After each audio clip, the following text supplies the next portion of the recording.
Hello guys, I am again here to explain a very new heading of the organic chemistry, and that is a very basic fundamental point, that is what is the acid, what is its conjugate base, conjugated base, and what is leaving group, and what is leaving group, that is also known as फूगासिटी। ये तीन term हैं जिनको पहले मैं detail में explain करूंगा और फिर इसी को न्यूक्लियोफिलिसिटी से भी जोड़ दूंगा। एक्चुअल में ये जो बेस होता है, जो बेस देख रहे हैं, ये बेस कभी कभी न्यूक्लियोफिलिसिटी का डायरेक्ट होता है और ये बेस कभी कभी न्यूक्लियोफिलिसिटी का इनवर्स होता है। यस, एक्चुअल में हम न्यूक्लियोफिलिसिटी एक केमिकल काइनेटिक्स का पार्ट है जो स्पीड से डिसाइड होता है, जो कि एक प्रैक्टिकल वैल्यू है, इसलिए हम न्यूक्लियोफिलिसिटी को कभी डायरेक्ट एक्सप्लेन नहीं कर पाते। आपको जब भी न्यूक्लियोफिलिसिटी एक्सप्लेन करनी हो तो कभी डायरेक्ट मत करिए, पहले बेस देखिए और बेस को न्यूक्लियोफिलिसिटी से रिलेट करिए। अगर आप न्यूक्लियोफिलिसिटी डायरेक्ट निकालने जाएंगे तो बहुत जगह गलती कर देंगे। तो एक लॉजिक दे रहा हूं, एक परफेक्ट सिस्टम दे रहा हूं, आप हमेशा ऑर्गेनिक केमिस्ट्री में न्यूक्लियोफिलिसिटी ऐसे ही डिसाइड करेंगे। अगर आपसे कोई न्यूक्लियोफिलिक ऑर्डर पूछेगा तो आप सबसे पहले एसिडिक ऑर्डर के बारे में सोचेंगे, एसिडिक ऑर्डर से उसका कंजुगेट बेस निकालेंगे और फिर उस बेस को सोचेंगे कि रूल्स के अकॉर्डिंग न्यूक्लियोफिलिसिटी कैसे निकाली जाए। एक्चुअल में न्यूक्लियोफिलिसिटी को निकालने के मैं आपको आज ओवरऑल 5 रूल बताऊंगा, 1 2 3 4 5। लेकिन ये 5 रूल तभी अप्लाई होंगे जब आपको बेस के बारे में मालूम होगा, और आपको बेस तभी मालूम होगा जब आप एसिड जानते होंगे।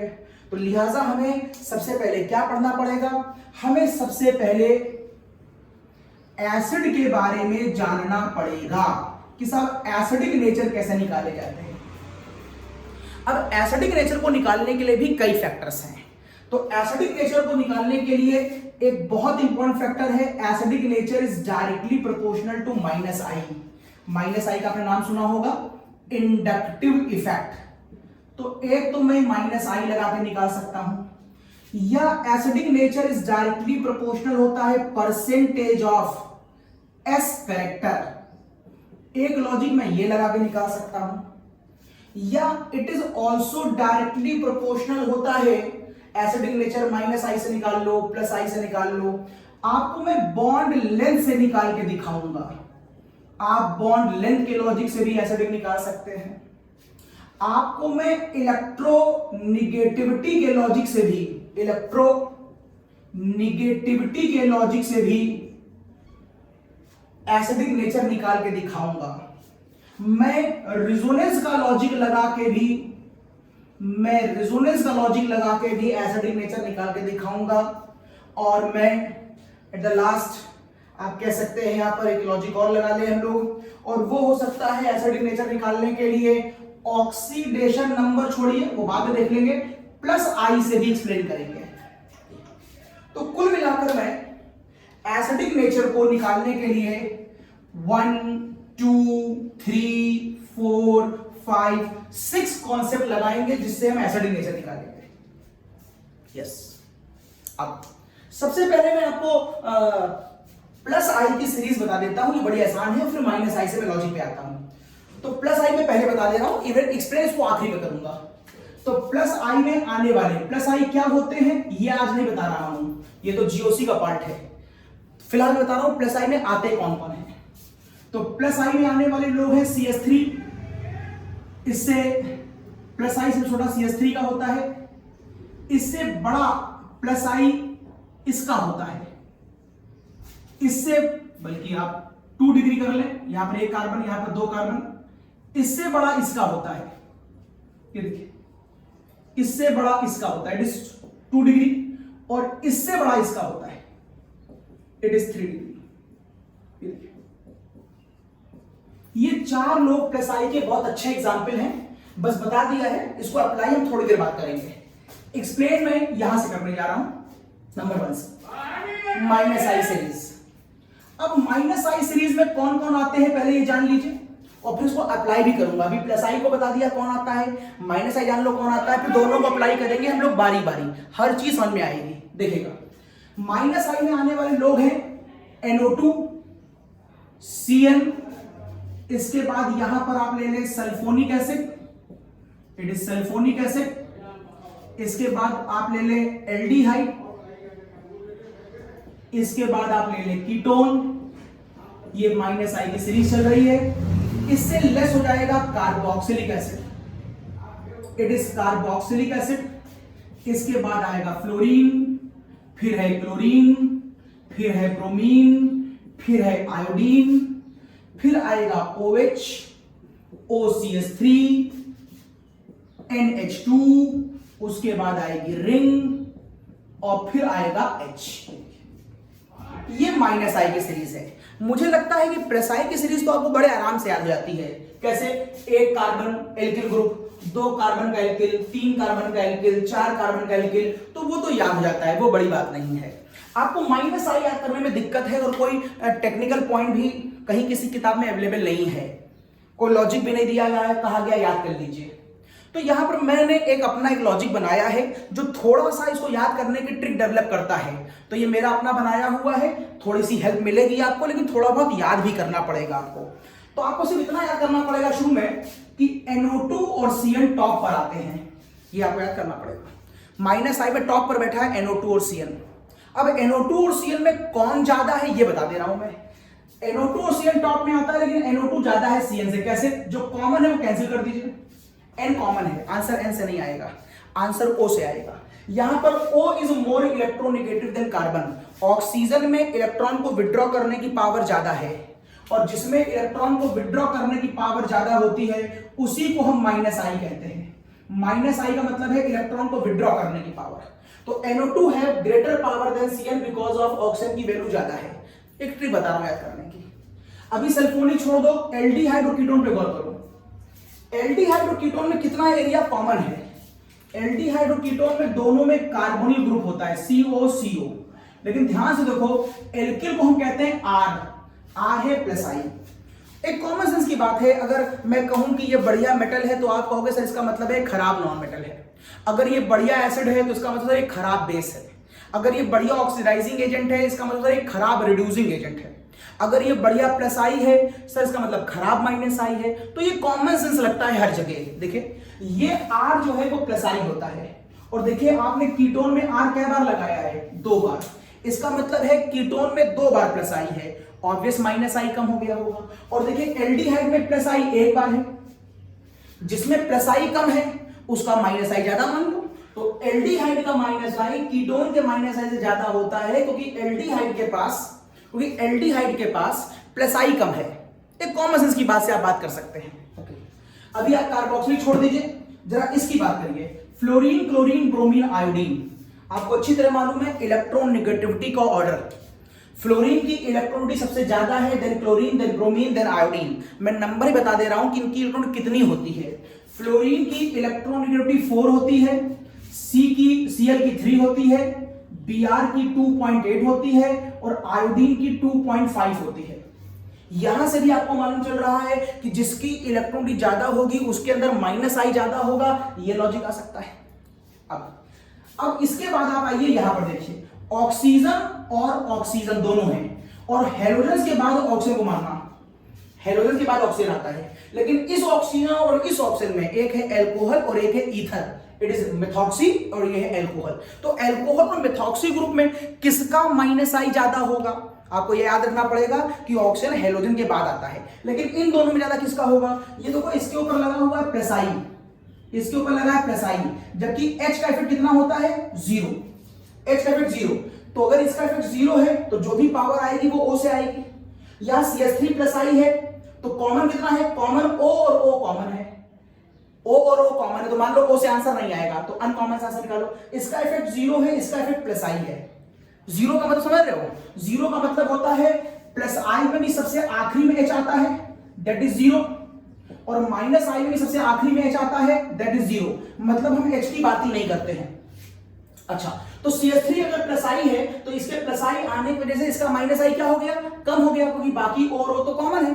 प्लस आई आ गया तो माइनस आई कम हो गया, इसलिए एल्कोहल और ईथर में ईथर का माइनस आई कम हो गया है। इसके बाद वो कौन आ रहा है, यहां पर N आ रहा है, आपको ऑब्वियस मालूम है। ऑक्सीजन से लेस इलेक्ट्रोनेगेटिव कौन होता है, नाइट्रोजन। बता दे रहा हूं, ऑक्सीजन की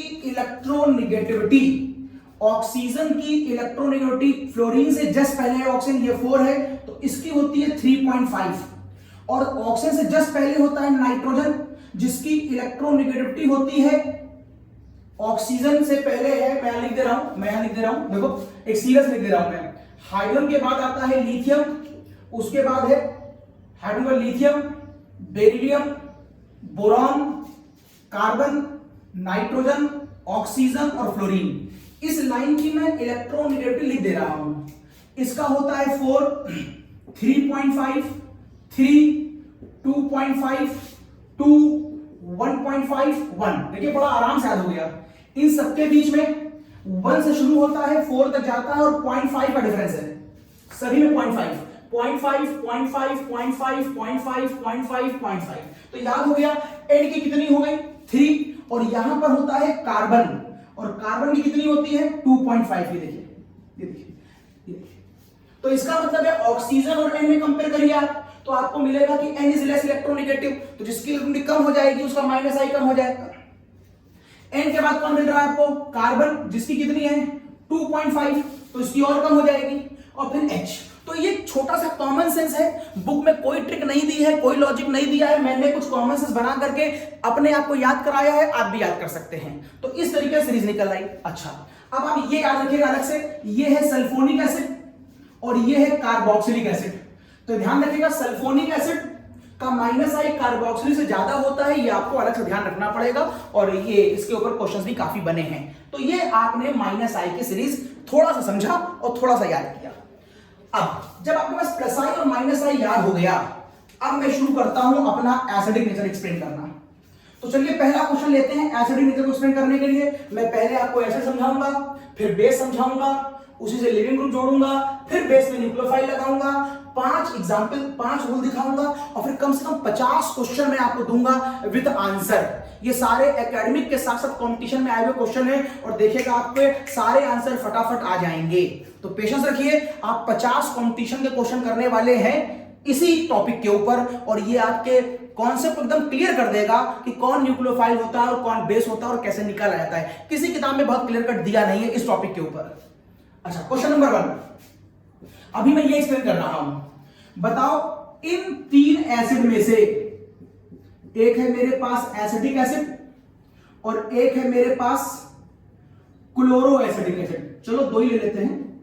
बताओ, इन दोनों में ज्यादा एसिडिक कौन होगा? बिल्कुल साफ दिखाई दे रहा है, ज्यादा आपको मेहनत नहीं करनी है। अगर आप रट्टा मार के चलें तो भी चलेगा। माइनस आई जिसका ज्यादा होगा उसका एसिडिक ज्यादा होगा। क्यों होगा, बात की बात है, बताएंगे भी। पहला क्या कर लो, माइनस आई ज्यादा है तो एसिडिक ज्यादा है। ये देखो, इतना एरिया कार्बोक्सिलिक दोनों में कॉमन है, कॉमन एरिया से आंसर कभी नहीं आएगा। अनकॉमन में देखो, ये प्योर प्लस आई है और ये देखो माइनस आई है। जिसके अंदर माइनस आई ज्यादा होगा उसका एसिडिक ज्यादा होगा, और जिसके अंदर प्लस आई होगा उसका बेसिक ज्यादा होगा, मतलब एसिडिक कम हो जाएगा। तो कुल मिलाकर इन दोनों में एसिडिक नेचर इसका ज्यादा होगा। मैं भी एसिडिक निकाल रहा हूं, माइनस आई ज्यादा होगा तो एसिडिक ज्यादा होगा, निकल आएगा। आप लॉजिक देखना चाहते हो तो एक्सप्लेन कर दे रहा हूं मैं ऐसा क्यों कह रहा हूं। आप एसिडिक उन्हें कहते हो जो H प्लस आयन छोड़ने की प्रवृत्ति रखते हैं। ये देखिए, इसने अपना H छोड़ दिया, या ये अगर अपना H छोड़ेगा तो ये फिगर आपको यूं दिखाई देगी ऐसे। अब आपको ये देखना है कि इन दोनों में ज्यादा जल्दी अपना H प्लस आयन कौन छोड़ेगा। ऑब्वियस, ज्यादा जल्दी अपना H प्लस आयन वही छोड़ेगा जो ज्यादा एसिडिक होगा। आपने कहा ये ज्यादा एसिडिक है, यही वाला अपना H प्लस आयन जल्दी छोड़ेगा। लेकिन अब ये लॉजिक मैं इसको देखकर नहीं, इसको देखकर एक्सप्लेन कर सकता हूं। एक बार यहां बता रहा हूं और ये लॉजिक सब पे अप्लाई करिएगा। लॉजिक ये है कि ये आगे जाएगा तो H प्लस आयन निकलेगा, ये जितनी जल्दी आगे जाएगा H प्लस आयन उतनी जल्दी आगे निकलेगा। तो एसिड किसे कहते हैं? जो H+ आयन छोड़ता है। हाँ, अच्छा एसिड किसे कहते हैं? जो H+ आयन ज्यादा छोड़ता है? नहीं, जो H+ आयन ज्यादा जल्दी छोड़ता है। तो हमको ये प्रूव करना है कि ये H+ आयन छोड़ेगा तो एक, लेकिन देर में, और ये H+ आयन छोड़ेगा तो एक, लेकिन जल्दी छोड़ेगा, इसलिए आप इसे ज्यादा एसिडिक कहते हैं। अभी जल्दी क्यों छोड़ेगा? सपोज करो दो बच्चे खड़े हैं यहां पर, एक ये कार्बोक्सिलिक एसिड वाला है ये, और एक ये, दो बच्चे खड़े हैं ये और एक ये। इन दोनों को आगे दीवार, सामने दीवार है, और सामने दीवार के पास दो नोड दिखाई दे रहे हैं, एक बच्चा है और एक मैं। मुझे वहां पर एक 20 की नोट दिखाई दे रही लाल रंग की, तो मैं 20 की नोट की तरफ बहुत तेजी से दौड़ूंगा नहीं, क्योंकि मुझे मालूम है 20 की नोट में दौड़ को उठा भी लूंगा तो उससे मेरी कौन सी स्टेबिलिटी बढ़ जाएगी। तो मेरा कोई खास इंटरेस्ट नहीं है, धीरे धीरे जाऊंगा, मिल गया तो ठीक बना, तो कोई बात नहीं। लेकिन बगल वाले बच्चे को सामने एक लाल रंग की नोट दिखाई दे रही है, लेकिन वो 2000 की है, तो सोचिए वो धीरे धीरे दौड़ेगा, वो जंप मार के उठाएगा उसको, क्योंकि उसे मालूम है 2000 की नोट मिल जाने से उसकी स्टेबिलिटी एकदम से बढ़ जाएगी। इसका मतलब आगे दौड़ने का इंटरेस्ट किसमें होगा? जिसको स्टेबिलिटी बढ़ने का फायदा मिल रहा होगा। अब आपको यह देखना पड़ेगा कि इसकी स्टेबिलिटी ज्यादा है कि इसकी स्टेबिलिटी ज्यादा है। आपको इन दोनों में से स्टेबिलिटी ऑर्डर निकालना पड़ेगा, और केमिस्ट्री में स्टेबिलिटी ऑर्डर निकालने के आपको लॉजिक मालूम होंगे, सुने होंगे आपने। स्टेबिलिटी निकालने के यहां पर एक नहीं ढेर लॉजिक होते हैं। लॉजिक हो सकता है आप रिजोनेंस से उसका एक्सप्रेशन दे सकते हैं, अगर लग रहा हो तो लगाइए रिजोनेंस से। आप हाइपर कॉन्जुगेशन से दे सकते हैं, लग रहा हो तो लगाइए। आप मैक्सिमम स्टेबिलिटी रूल से उसका लॉजिक दे सकते हैं, लग रहा हो तो लगाइए। और आप एक और बोल सकते हैं, charge is directly proportional to reactivity and inversely proportional to stability. Actual में यही फंडामेंटल रूल है, सबसे पहला रूल यही मानते हैं, सबसे डोमिनेटिंग ये है, और ये स्टार्टिंग रूल है जो समाज पे भी लगता है, हमारी सोसाइटी पे लगता है। जिसका चार्ज ज्यादा होता है उसमें रिएक्शन करने की प्रवृत्ति ज्यादा होती है, और जो ज्यादा रिएक्टिव होता है उसकी स्टेबिलिटी कम होती है। ये समाज का रूल है, हर जगह लगता है। बच्चा चार्ज होता है, पार्क में खेल रहा है, बच्चा चार्ज है, अगर वो चार्ज है तो वो रिएक्टिव है, लेकिन समाज में उसके वर्ड्स की कोई वैल्यू नहीं है, बच्चा है, उसने किसी को कोई प्रॉमिस किया तो क्या मतलब है, उसकी कोई स्टेबिलिटी नहीं है। तो बच्चे के अंदर चार्ज ज्यादा है, बच्चे में रिएक्टिविटी है, बच्चे की स्टेबिलिटी समाज में नहीं है। लेकिन एक बुजुर्ग आदमी पार्क में बैठा हुआ है, जो चार्ज नहीं है, वो डिस्चार्ज हो गया है, 70-80 ईयर के हैं तो डिस्चार्ज हो गए हैं, तो उनमें चार्ज नहीं है, मतलब वो बहुत तेज दौड़ते भागते नहीं है, उनमें रिएक्टिविटी नहीं है, लेकिन समाज में उनकी स्टेबिलिटी बहुत है। अगर बाबा जी ने कुछ कह दिया है तो वो घर के अंदर माना जाएगा, डजंट मैटर वो बहुत तेजी से काम नहीं कर पाती तो क्या हुआ। तो ये समाज का रूल केमिस्ट्री में लग रहा है, जिसका चार्ज ज्यादा होगा उसकी रिएक्टिविटी ज्यादा होगी, उसकी स्टेबिलिटी कम होगी। जरा इस लॉजिक को उठाइए और यहां अप्लाई करके देखिए। मैं सारे लॉजिक यहां पर ओपन नहीं कर रहा हूं, इसको अलग से जीओसी में बताऊंगा, अगर आपका पहले पढ़ा हुआ है तो बहुत अच्छी बात है।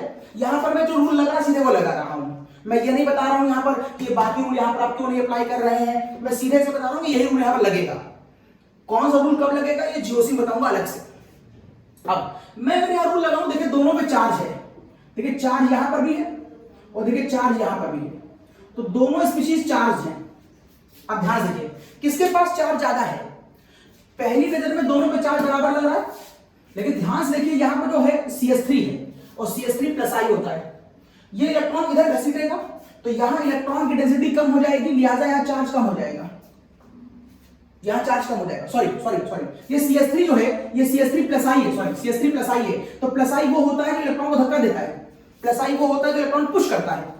अगर इलेक्ट्रॉन पुश करेगा तो जहां जितना भी चार्ज है उससे और चार्ज बढ़ जाएगा। देखिए प्लस आई इलेक्ट्रॉन पुश करता है तरफ से, चार्ज बढ़ गया, जबकि Cl क्या है, माइनस आई है, माइनस आई इलेक्ट्रॉन विड्रॉ करेगा, अगर ये विड्रॉ करेगा तो ये विड्रॉ करेगा तो ये विड्रॉ करेगा, तो जितनी इलेक्ट्रॉन डेंसिटी इधर खिंच गई तो यहां चार्ज कम हो गया, चार्ज कम हो गया तो रिएक्टिविटी कम हो गई, और रिएक्टिविटी कम हो गई तो स्टेबिलिटी बढ़ गई। मतलब इसको दिख रहा था 2000 का नोट तेजी से भागेगा, एक छोड़ देगा, इसको दिख रहा था 20 का नोट आगे जाने से कोई फायदा नहीं है, नहीं जाएगा। This is the cause you can say it is more acidic, it is less acidic.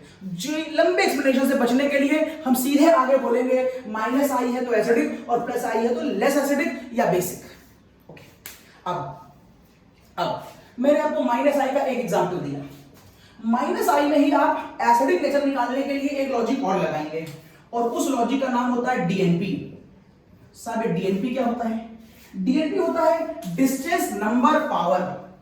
DNP को कहते हैं डिस्टेंस नंबर और पावर। कैसे वर्क करता है? मैं नंबर और पावर एग्जांपल ले रहा हूं, इसके वर्क करने का तरीका ये है। मैं एग्जांपल लेता हूं, फिर देखिए नंबर और पावर। अगर मैं एक एग्जांपल लूं CH2FCOOH, एक एग्जांपल ये लिया मैंने और एक एग्जांपल मैंने ये लिया, ये देखिए, और एक एग्जांपल मैंने ये लिया। बताइए out of these two which one is more acidic in nature? Out of these two which one more is more acidic in nature? Number power का झगड़ा है।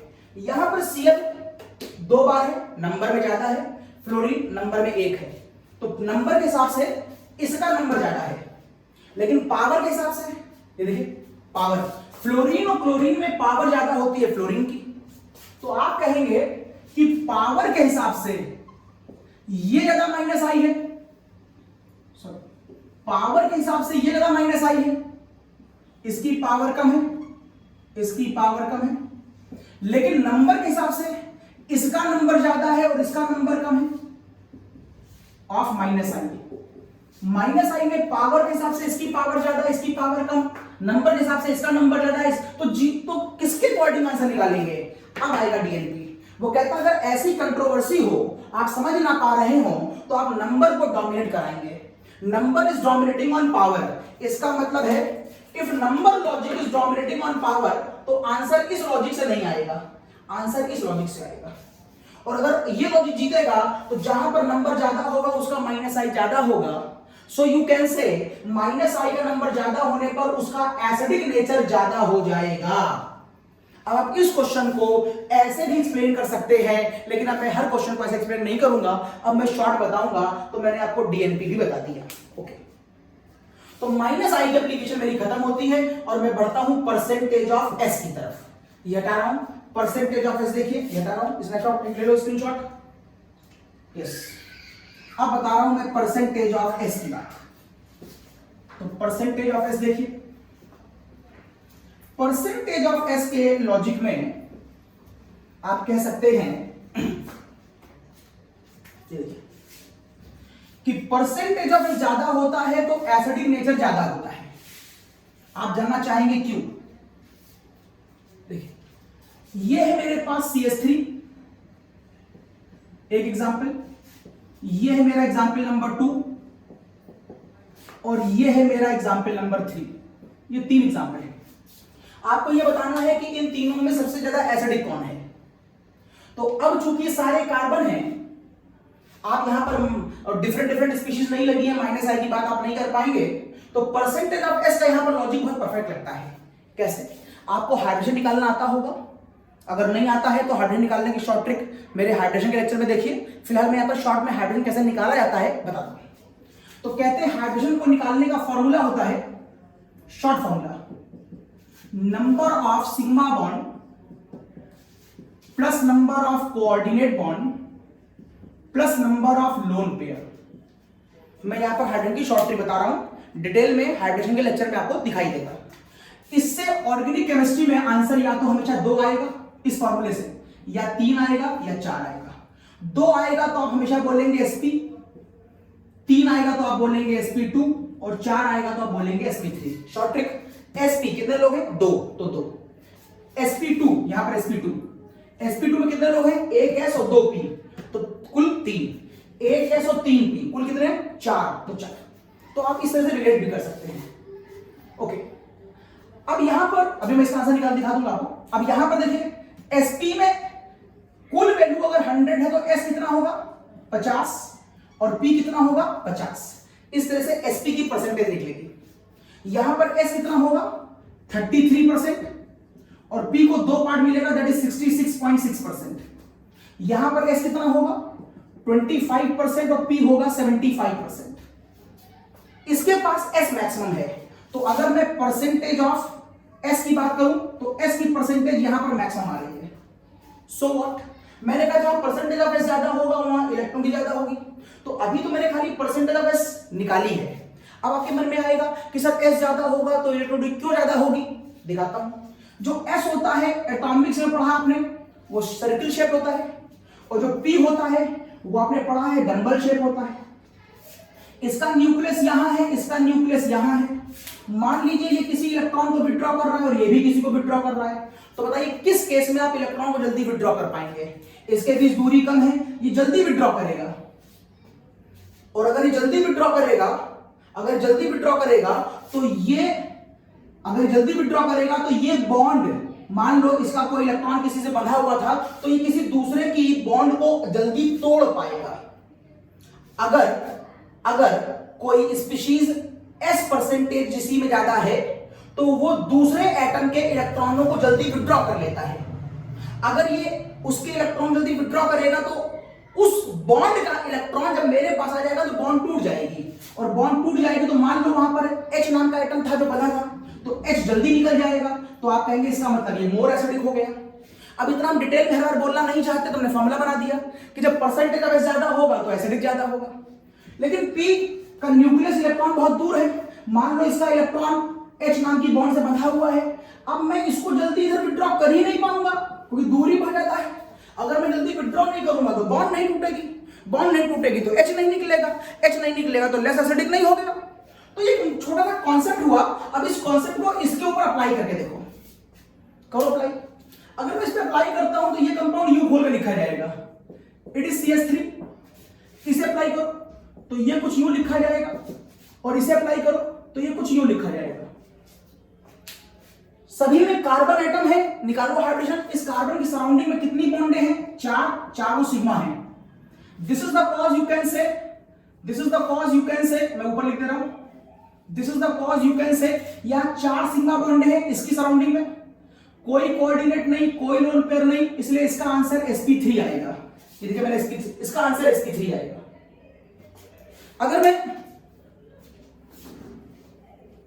अगर मैं इसका आंसर निकालूं तो यहां एक सिग्मा, एक सिग्मा, एक सिग्मा, एक पाई, तो यहां 3 सिग्मा है, कोई कोऑर्डिनेट नहीं है, कोई लोन पेयर नहीं है, आंसर 3 का मतलब ये सर sp2 आएगा।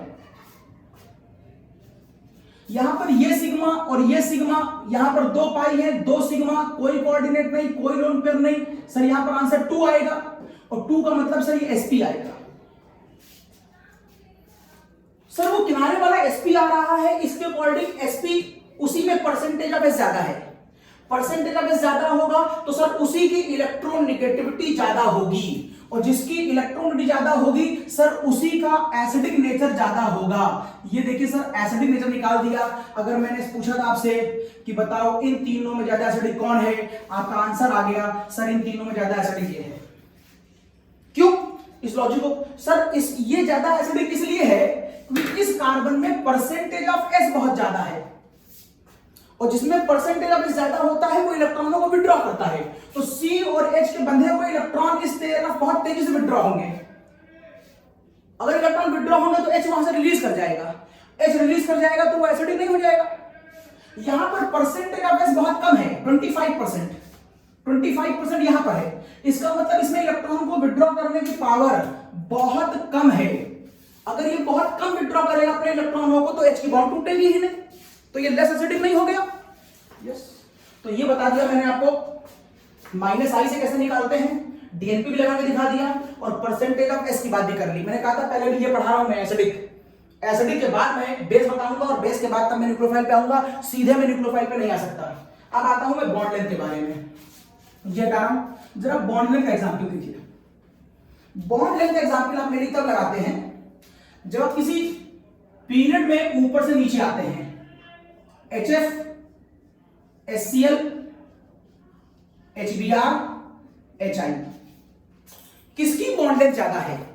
सभी केसों में H का एटॉमिक रेडियस सेम होगा, लेकिन फ्लोरीन, क्लोरीन, ब्रोमीन और आयोडीन के हिसाब से एटॉमिक रेडियस बदलता जाएगा, और ऐसा करने पर इसकी बॉन्ड लेंथ भी बदलती जाएगी।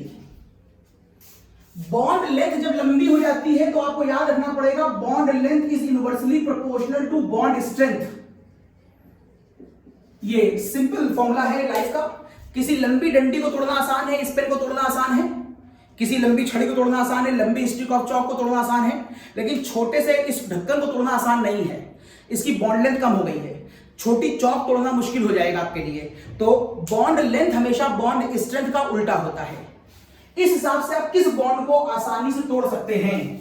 सबसे आसानी से आप किस बॉन्ड को तोड़ेंगे? तो बॉन्ड टूटने के बाद यहां से H+ सबसे पहले निकलेगा फास्ट, और ये वाली बॉन्ड सबसे आखिरी में टूटेगी। तो H निकलेगा तो, लेकिन सबसे बाद में निकलेगा। एसिड वो होते हैं जो H+ छोड़ते हैं, लेकिन बढ़िया एसिड वो होता है जो अपना H+ जल्दी छोड़ता है। दिस इज द कॉज, इनमें सबसे पहले अपना H ये छोड़ता है, इसलिए ये इनका एसिडिक ऑर्डर आ गया, एसिडिक ऑर्डर। तो मैंने आपको बॉन्ड लेंथ से भी एसिडिक ऑर्डर निकालना बता दिया। और अब यही वाला लॉजिक आप ऐसे ही और ग्रुप्स में भी लगा सकते थे। जैसे अब मैं बिना एक्सप्लेन करे सीधे लिख रहा हूं आंसर। अगर मैं आपसे पूछूं H2O, H2S, H2T, oxygen, sulphur, selenium and tellurium, poem बताई थी मैंने, ऊ से टीपो वाली पोएम है। तो इस ग्रुप में सबसे ज्यादा एसिडिक कौन होगा? वही वाली बात है, ऊपर से नीचे आओगे, बॉन्ड लेंथ लंबी हो जाएगी, इस बॉन्ड को तोड़ना आसान होगा, यहां से जल्दी निकलेगा, इसलिए इनका एसिडिक ऑर्डर ये होगा। ये देखिए, ये मैंने इनका एसिडिक ऑर्डर निकाल दिया। 7 ग्रुप की पोएम, ये थी 6 की। ये देखिए, नाना, पापा, आशु, सब बीमार, 5वें ग्रुप की पोएम। इसमें आने वाले लोग हैं NH3, PH3, ASH3, दिस और दिस। बताओ इनमें ज्यादा एसिडिक कौन होगा? सर ये एटम नीचे वाला रेडियस बहुत बड़ा होगा, बॉन्ड लेंथ बड़ी होगी, इसी को तोड़ना आसान होगा। सर इनका एसिडिक नेचर ये होगा। तो इन सब का आपको एसिडिक नेचर मालूम चल गया। अब मैंने आपको 3 लॉजिक बता दिए, इंडक्टिव हो गया, परसेंटेज ऑफ S हो गया, बॉन्ड लेंथ हो गई। अब इलेक्ट्रोनेगेटिविटी के बारे में एक एग्जांपल मैं आपको और देता हूं। वैसे इलेक्ट्रोनेगेटिविटी का मतलब मैंने बताया था, लेकिन अभी विद रिस्पेक्ट ऑफ S बताया था। अब एक सीधे इलेक्ट्रोनेगेटिव एग्जांपल देखिए। अगर मैं आपको एग्जांपल दूं इलेक्ट्रोनेगेटिविटी का, तो वो एग्जांपल बहुत अच्छा बनता है जब मैं किसी ऊपर से मैं नीचे आ रहा था तो मैं ग्रुप डिस्कस कर रहा था, अब मैं पीरियड डिस्कस कर रहा हूं। अभी मैंने जो एग्जांपल दिए थे वो ऊपर से नीचे ग्रुप दे दिए थे, पीरियड। एक ही पीरियड के कुछ एलिमेंट ले लो, कार्बन, नाइट्रोजन, ऑक्सीजन, फ्लोरीन। मैंने थोड़ी देर पहले आपको इलेक्ट्रोनेगेटिविटी याद कराई थी, लेकिन उसका फायदा यहां मिलेगा आपको। इसकी इलेक्ट्रोनेगेटिविटी 2.5, इसकी 3, इसकी 3.5 और इसकी 4 होती है। अगर ये सारे कंपाउंड अपने H से कंपाउंड बनाएंगे तो ये कंपाउंड बनाता है CH4, ये बनाता है अमोनिया, ये बनाता है H2O और ये बनाता है HF। Now my question is कि out of these 4 which one is more acidic in nature? रटा हुआ है तो सीधे बोल दो, इलेक्ट्रोनेगेटिविटी ज्यादा होगी तो एसिडिक ज्यादा होगा, सीधे बोल दो। नहीं तो आप लॉजिक लगा लो कि सर फ्लोरीन और कार्बन में देखिए, अगर मैं कार्बन से H बांधूं और मैं सर अगर फ्लोरीन से H बांधूं तो दोनों ही लोग अपने H छोड़ेंगे, इसलिए वो एसिडिक हैं। लेकिन आपको देखना यह है कि कौन अपना H पहले छोड़ेगा, because fluorine is very high electronegative in nature, इसलिए ये बहुत तेजी से इलेक्ट्रॉन घसीटेगा, तो H+ निकलेगा भी जल्दी। और इसके कंपैरिजन में ये इलेक्ट्रॉन बहुत वीकली विड्रॉ करेगा, और अगर ये इलेक्ट्रॉन वीकली विड्रॉ करेगा तो H निकलेगा भी देर में। आप समझ गए होंगे मेरा आंसर। जो जल्दी H छोड़ेगा वो ज्यादा अच्छा एसिड है, जो देर में छोड़ेगा वो खराब एसिड है। दिस इज द कॉज, इसका एसिडिक ऑर्डर कुछ ऐसा आएगा।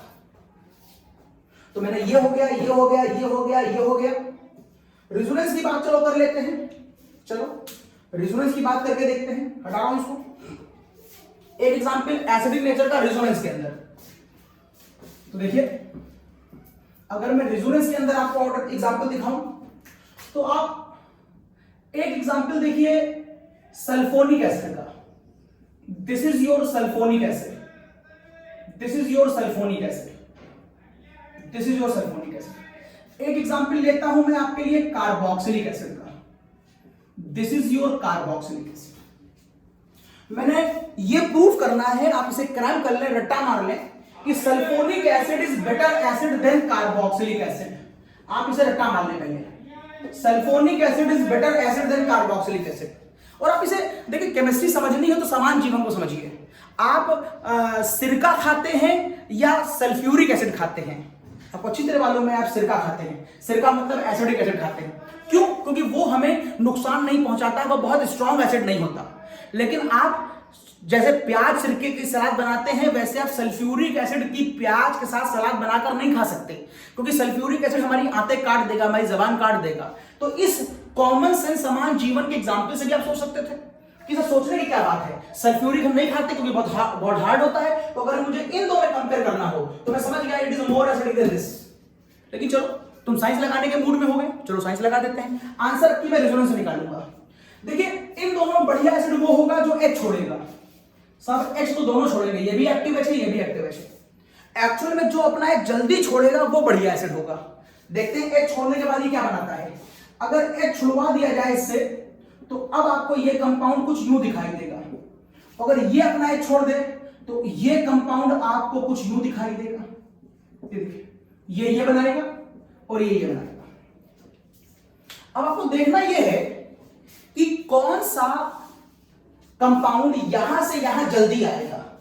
जिसको 2000 की नोट दिखाई देगी वो जल्दी आएगा, जिसको 20 की नोट दिखाई देगी वो देर में आएगा। आपको ये देखना है कौन 2000 की नोट पा रहा है, मतलब कौन ज्यादा स्टेबलाइज हो रहा है।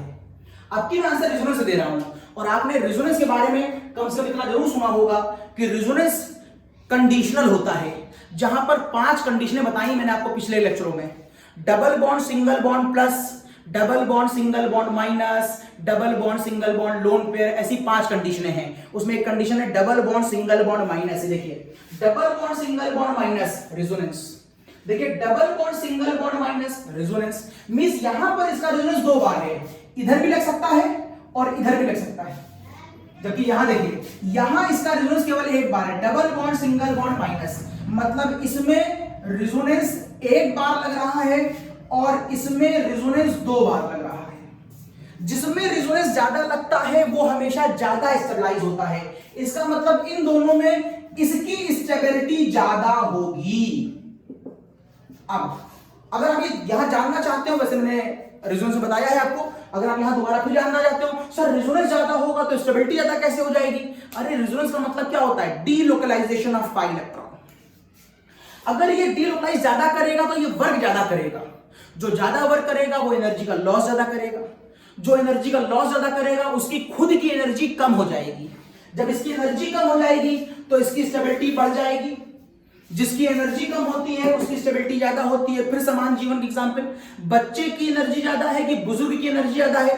सर बच्चे की एनर्जी ज्यादा है, उसकी खुद की एनर्जी ज्यादा है इसलिए उसकी स्टेबिलिटी कम है।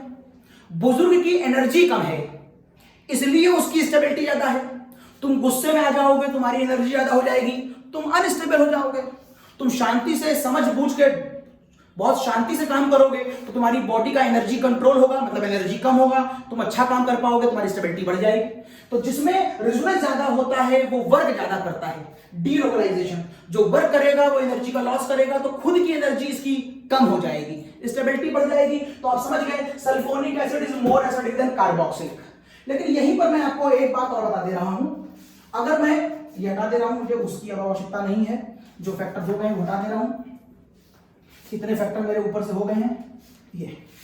अगर मैं आपसे यहां पर अभी ले हटा दे रहा हूं, अगर मैं आपसे यहां पर यह कहूं कि अच्छा इस कार्बोक्सिलिक एसिड को फिनॉल से कंपेयर करो,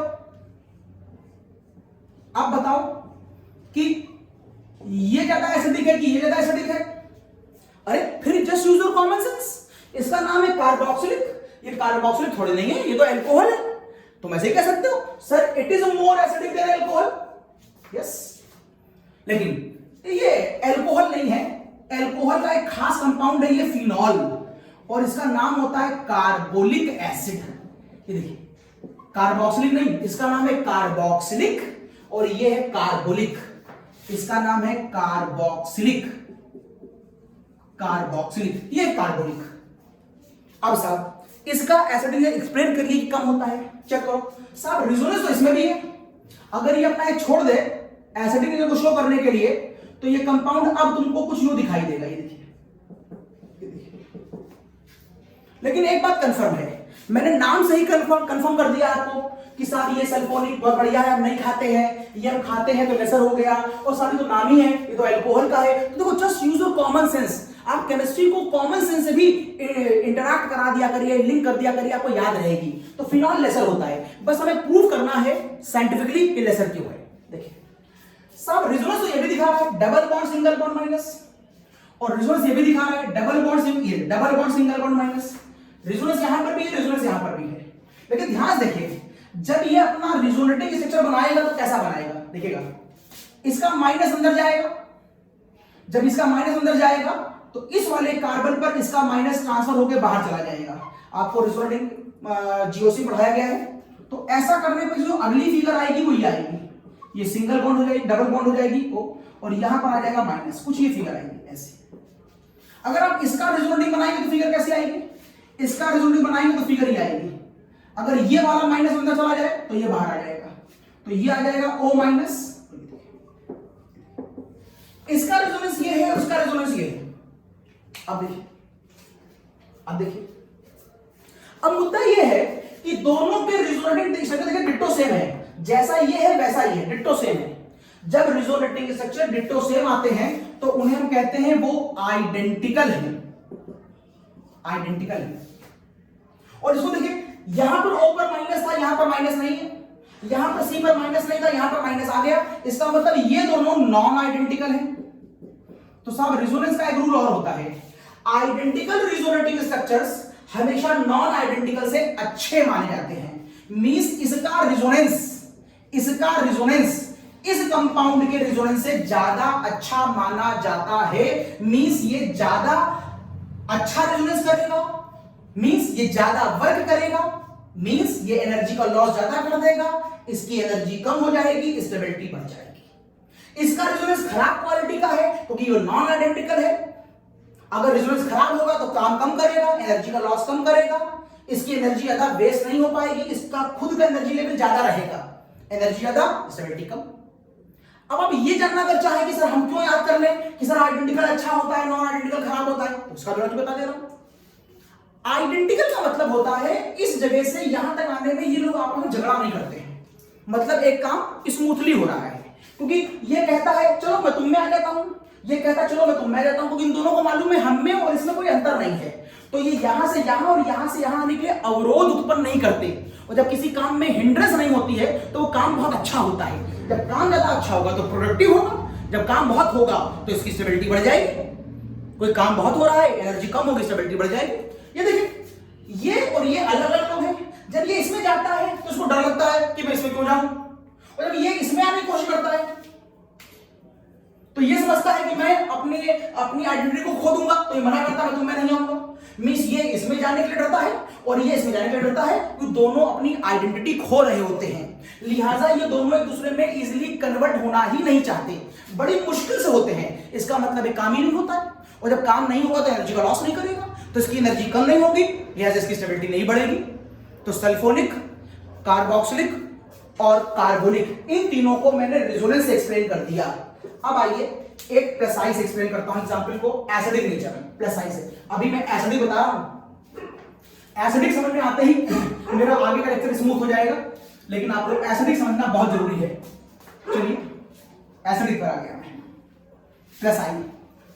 प्रेसाइज का अगर मैं एग्जांपल लूं तो ये देखिए, एक एग्जांपल है मेरे पास मेथाइल अल्कोहल, एक एग्जांपल है मेरे पास ethyl alcohol, it is methyl, it is ethyl. एक एग्जांपल है मेरे पास आइसोप्रोपाइल अल्कोहल, और एक एग्जांपल है मेरे पास tertiary butyl alcohol. It is tertiary because it is 3 degree, it is tertiary butyl alcohol. अगर मैं आपसे सीधे पूछ लूं कि out of these 4 which one is best acid, अब आपको मैं शॉर्ट बताता हूं सीधे। जिसका प्लसाई ज्यादा होता है, मैंने बताया था, उसका बेसिक ज्यादा होता है। कहीं लिख लीजिएगा, जिसका प्लस आई ज्यादा है उसका बेसिक ज्यादा है, और जिसका माइनस आई ज्यादा है उसका एसिडिक ज्यादा है। ये देखिए, इसके पास प्लस आई कई बार है, 1 बार, 2 बार, 3 बार। देखिए मैंने मिटा के ऊपर लिखा था मैंने, ऊपर में लिखा था, मिटा दिया, देख लिया पीछे लेक्चर घुमा करके, ऊपर लिखा था CH3+I होता है। अगर ये CH3+I है तो यहां पर कै बार है? 3 बार है। यहां पर भी +I है, 2 डायरेक्शनों से है, 2 बार है। ये किसकी बात हो रही है? ये नंबर की बात हो रही है। यहां पर नंबर 3 बार है, यहां पर नंबर 2 बार है। वो DNP का रूल यहां पे लगा सकते हैं आप। लेकिन यहां पर देखिए, यहां पर +I एक डायरेक्शन से है और यहां पर भी एक ही डायरेक्शन से है। लेकिन यहां पर जो +I है वो बड़ा +I है और यहां पर जो +I है वो छोटा +I है। +I 3 बार, +I 2 बार, फिर बड़ा +I, फिर छोटा +I। ऑब्वियस नंबर जो है वो जीतेगा। अगर यहां +I ज्यादा हो गया, इसका मतलब है इस कंपाउंड का बेसिक नेचर ज्यादा हो गया, और यहां +I कम हो गया, इसका मतलब है इस कंपाउंड का बेसिक कम हो गया, क्योंकि +I डायरेक्टली टू बेसिक होता है। और अगर किसी का बेसिक बढ़ गया है तो उल्टा दोनों, अगर बेसिक बढ़ गया है तो इस कंपाउंड का एसिडिक नेचर कम हो जाएगा और इस कंपाउंड का एसिडिक नेचर ज्यादा हो जाएगा। फिलहाल हम एसिड निकालने निकले थे, आप -I से भी निकाल दिया, +I से भी निकाल दिया, परसेंटेज ऑफ S से भी निकाल दिया, रेजोनेंस से भी निकाल दिया, आइडेंटिकल नॉन आइडेंटिकल भी बता दिया, परसेंटेज ऑफ S भी बता दिया, लगभग सब कुछ बता दिया। एसिडिक की मैंने बातें कर ली। अब मैं इन तीनों को आपस में रिलेट करने के लिए एक दो एग्जाम्पल देता हूं और फिर मैं न्यूक्लियोफाइल की तरफ आता हूं। हटाना उसको।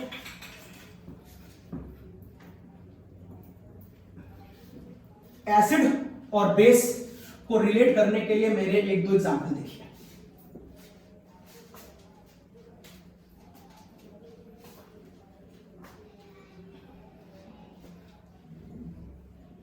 देखिए, अगर मैं आपसे कहूं अरेंज द फॉलोइंग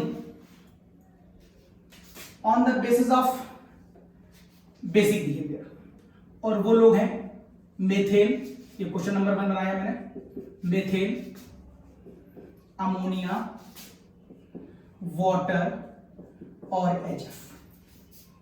इन तीनों में, इन चारों को बेसिक से अरेंज करो, कभी मत करना।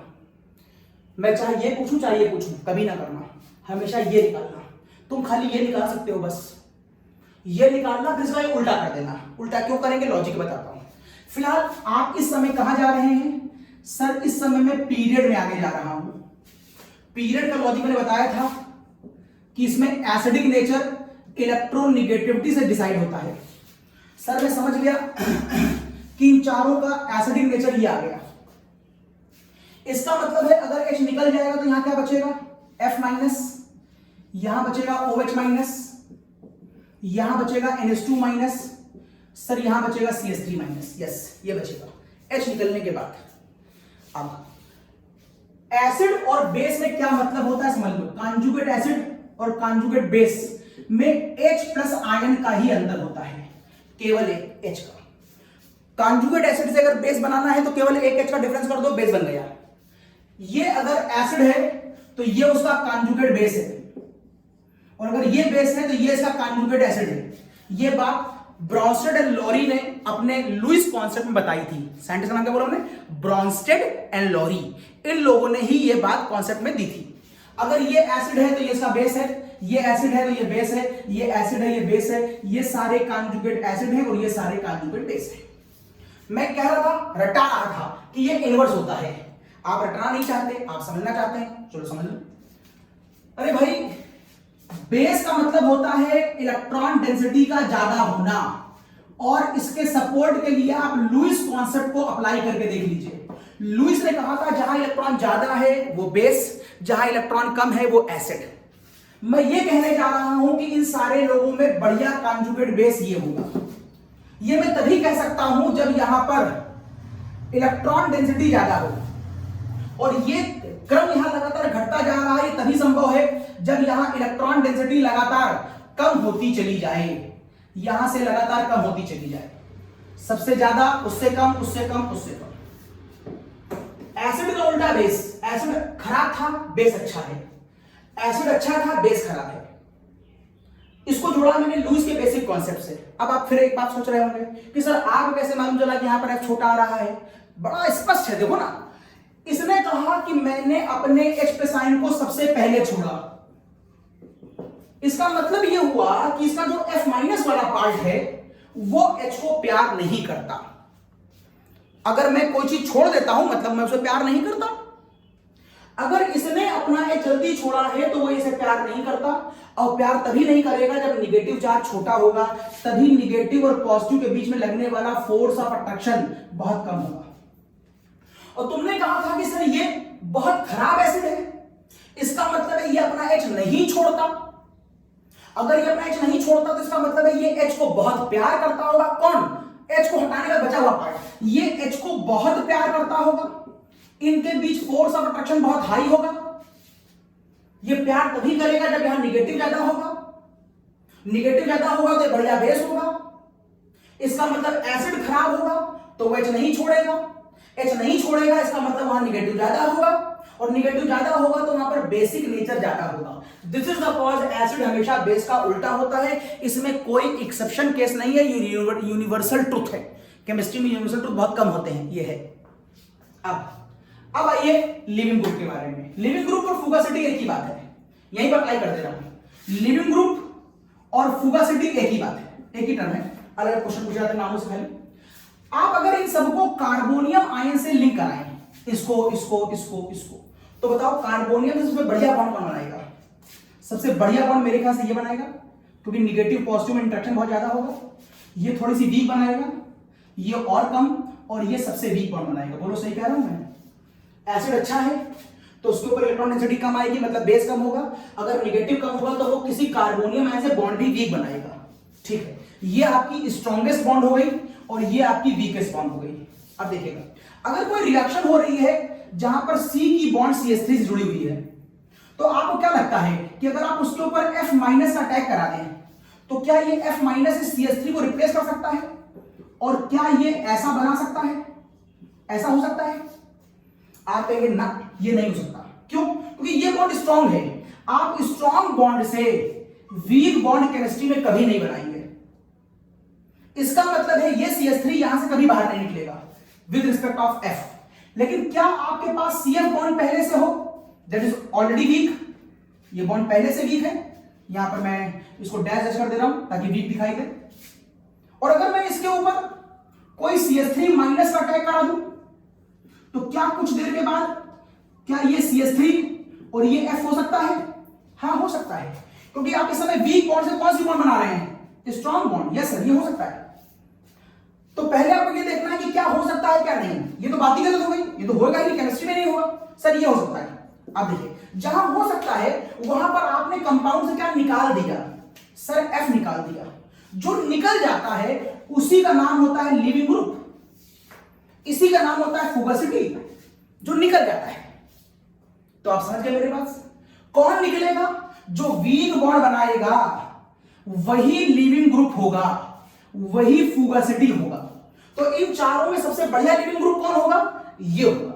सबसे खराब कौन होगा? ये होगा, नहीं निकलेगा। इसका मतलब अगर मैं आपसे कहूं कि इन चारों को न्यूक्लियोफिलिसिटी के टर्म फ्यूगासिटी के टर्म में अरेंज करो तो आप कहेंगे सर सबसे बढ़िया लिविंग ग्रुप वो है। ये देखिए, ये क्योंकि ये वीक बॉन्ड बना रहा है। सर इसको हम निकाल सकते हैं, इसको नहीं निकाल सकते। ये इसको हटा सकता है, ये इसको हटा सकता है, ये इसको हटा सकता है। तो मैं स्ट्रॉन्गर से, क्योंकि मैं वीकर से स्ट्रॉन्गर जाऊंगा। ये बॉन्ड वीकर है, आप इस बॉन्ड को हटा करके ये बॉन्ड बना सकते हैं, आप इसको हटा करके ये बना सकते हैं, आप इसको हटा करके ये बना सकते हैं, ये इन तीनों को हटा सकता है। तो इसके सामने तीनों लिविंग ग्रुप है। लेकिन ये इन दोनों को हटा सकता है तो इसके सामने ये दोनों लिविंग ग्रुप है, और ये केवल इसको हटाएगा तो सामने ये लिविंग ग्रुप है। इसका मतलब है कॉन्सेप्ट आ गया। एसिड अच्छा होगा, देखिए एसिड अच्छा होगा तो बेस खराब होगा, देखिए बेस खराब है तो लिविंग ग्रुप अच्छा होगा, देखिए लिविंग ग्रुप अच्छा होगा। देखिए तो मेरा कॉन्सेप्ट आपको समझ में आ गया होगा, और ये कॉन्सेप्ट यूनिवर्सल ट्रुथ है। एसिड डिफरेंट तरीकों से निकालते हैं, लेकिन एक बार एसिड निकल आए तो एसिड में बेस और बेस में लिविंग ग्रुप के ऊपर कॉन्सेप्ट डिट्टो सेम होता है। इवन तो मैं एग्जांपल आपको और बता दे रहा हूं। अगर मैं आपसे कहूं कि अच्छा बताओ HF, HCl, HBr और HI में बढ़िया एसिड कौन है? आपको बता चुका हूं मैं थोड़ी देर पहले। इन चारों में बढ़िया एसिड ये है, तो this is the order of acidic nature. अगर एसिडिक नेचर ये हुआ तो बोलो इसका कॉन्जुगेट बेस कैसा होगा? एक एच हटा दो, खाली एच हटा दो तो क्या बचेगा? F minus Cl minus Br minus I minus. अब हर बार लॉजिक मत लगाओ, एक बार समझने का सीधे फॉर्मूला को अप्लाई करो। सर एसिड अच्छा है तो बेस खराब होगा, एसिड अच्छा है तो बेस खराब होगा, सीधे अप्लाई करो, यूनिवर्सल ट्रूथ है, कोई एक्सेप्शन केस नहीं है। अच्छा, अगर ये अच्छा एसिड है तो ये खराब बेस होगा, तो फिर लिविंग ग्रुप का ऑर्डर क्या आ जाएगा? सर एसिड अच्छा बेस खराब, लिविंग ग्रुप इनवर्स। एसिड अच्छा है बेस खराब है, sir this is the order of the leaving group. ये देखिए लिविंग ग्रुप का ऑर्डर आ गया। एक बार बात को समझ लो इस तरीके से और फिर जहां चाहो वहां अप्लाई कर दो। मेरे ख्याल से मेरा ये कॉन्सेप्ट पूरा हो गया। अब इधर कॉपी करिए, आगे बताता हूं।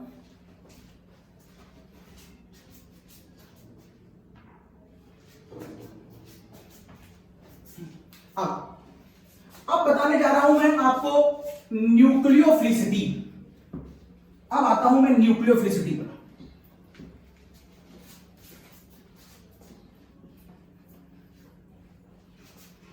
देखिए, अगर आपको न्यूक्लियोफिलिसिटी एक्सप्लेन करनी है तो उसके लिए साथ बेस के साथ इंटरलेट करना पड़ेगा। कभी कभी बेस न्यूक्लियोफाइल का डायरेक्ट होगा और कभी कभी बेस न्यूक्लियोफाइल का इनवर्स होगा। आप कभी न्यूक्लियोफाइल डायरेक्ट नहीं निकालेंगे, पहले बेस निकालेंगे। बेस कभी सीधे निकलेगा नहीं, पहले एसिड निकालेंगे। एसिड से बेस आएगा और बेस के ऊपर आपको देखना पड़ेगा कि कब ये फॉर्मूला लगेगा, कब ये लगेगा। इसको देखने के लिए मैं आपको 5 लॉजिक बताऊंगा। Logic number 1, logic number 1, logic number 1 आप इसको यू देखेंगे। यू का मतलब है जब आप इसे पीरियड में देख रहे होंगे। पीरियड में जब आप देखेंगे तो आप इस फॉर्मूले को अप्लाई करेंगे। ये आपको याद करना पड़ेगा। लॉजिक है, लॉजिक बताऊंगा लेकिन आपको याद रखना पड़ेगा। पीरियड के समय बेस न्यूक्लियोफिलिसिटी का डायरेक्ट होता है और बेस निकालना आपको आता है क्योंकि आपको एसिड निकालना आता है। चेक कर लो, ये हो गया मेरा period, nitrogen water fluorine. Period में हमें मालूम है हम एसिडिक नेचर निकालते हैं इलेक्ट्रोनेगेटिविटी से, तो इलेक्ट्रोनेगेटिविटी आगे बढ़ रही है इसलिए ये हो गया इसका एसिडिक नेचर, ये हो गया इसका एसिडिक नेचर। अगर एसिडिक ये हो गया तो चलो इसका कॉन्जुगेट बेस बना लो। सर ये देखिए इसके बन गए कॉन्जुगेट बेस और बेस हो गया उल्टा। ये देखिए, अगर बेस हो गया तो आपको याद रखना पड़ेगा कि इस ऑर्डर में न्यूक्लियोफाइल और बेस एक ही चीज होती है। तो अगर ये बेस का ऑर्डर है तो आप कहेंगे सर यही न्यूक्लियोफाइल का ऑर्डर भी है, यही बेस का ऑर्डर है और यही न्यूक्लियोफाइल का ऑर्डर है। जिस समय आप कंपेयर पीरियड में कर रहे होंगे और आप यही निकाल लीजिए तुरंत leaving group. Sir leaving group base का उल्टा होता है, एसिड अच्छा है बेस खराब है तो लिविंग ग्रुप अच्छा होगा। देखिए चारों की बातें मैंने कर दी, चारों की बातें कर दी, चारों बातें हो गई। चलिए पॉइंट नंबर 2, पॉइंट नंबर 2। अगर मैं पॉइंट नंबर 2 डिस्कस करूंगा तो मैं कहूंगा पॉइंट नंबर 2 ऊपर से नीचे डिस्कस करूंगा मैं, मतलब अब मैं आपसे ग्रुप की बात करूंगा।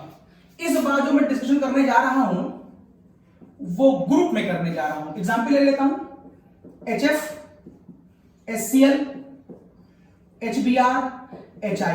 आपको अच्छी तरह मालूम है कि ग्रुप में हम बॉन्ड लेंथ की बात करते हैं। सर एसिडिक नेचर आ गया क्योंकि आप केवल एसिड ही निकाल सकते हैं, फिर एसिड से निकालेंगे उल्टा बेस। सर एसिड ये है तो इनका बेसिक नेचर ये होगा, it is conjugate base, conjugate base, conjugate base. Sir ये इसके कॉन्जुगेट बेस का ऑर्डर आ गया। बस आपको याद ही रखना है कि जैसे पीरियड में ये दोनों एक दूसरे के डायरेक्ट होते हैं वैसे ग्रुप में ये दोनों एक दूसरे के इनवर्स होते हैं। आप न्यूक्लियोसिटी कभी सीधे नहीं निकाल सकते, आप पहले बेस निकाल लेंगे, बेस नहीं निकाल सकते आप पहले एसिड निकालेंगे, एसिड निकालो बेस निकालो, फिर देखो ग्रुप में डिस्कस हो रहा है कि पीरियड में हो रहा है और आपको पॉइंट याद रखने पड़ेंगे कब ये फॉर्मूला लगेगा कब ये लगेगा।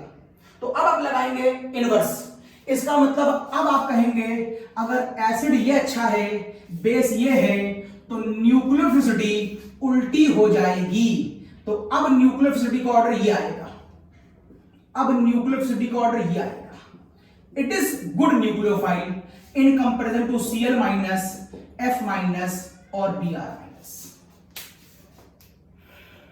मैं लॉजिक और एक्सप्लेन कर सकता हूं आपको। अच्छा एक बात और यहां पे जान लीजिए, क्या सर न्यूक्लियोफाइल और बेस में कोई बहुत बड़ा अंतर है? एक कॉमन बात है और एक अंतर भी है। कॉमन क्या है सर? न्यूक्लियोफाइल भी निगेटिव होता है और बेस भी निगेटिव होता है, ये कॉमन बात है। इस पर भी इलेक्ट्रॉन डेंसिटी ज्यादा होती है, इस पर भी ज्यादा होती है, ये कॉमन बात है। इलेक्ट्रॉन डेंसिटी ज्यादा होती है, लेकिन दोनों में अंतर सुन लो।